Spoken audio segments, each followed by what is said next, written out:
Cruza as pernas. Levanta a perna quando entrar lá na água. Quando for entrando, agora não descruza as pernas não, né? Se descruzar, você vai ver onde é que ele vai bater. Vai. Eu não vou descruzar não. Não, descruza, você vai ver onde é que vai parar o saco. É. Chega. Vai, Carol. Chega, Carolina. Vai, Carol. Carol, vai. Próximo. Próxima vida. Próxima vida. Sabe nadar, Jota? Olha aqui pra sair da Globo. Vai de que é um peixe lá dentro, sabe? E agora, quando chegar lá? Cruza as pernas. Vai chegando na água, levanta a perna e bota a mão no nariz. Certo? Quer ver se vai nadar. Não, só aqui mesmo, só no... Cruza a perna. Deita, cabeça pra baixo. Deita. Aí. Eita, menino.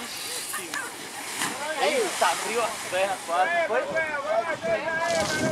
Ainda bem que ela não tem saco. Então você preste atenção. É. Deixa as pernas e levanta lá. Usa as pernas. Na perna d'água você abaixar as pernas e abaixar. É um negócio perigoso se for de perna aberta. É. Levanta a perna na chegada da água. Agora. É. Pegar essa ficha dela aí.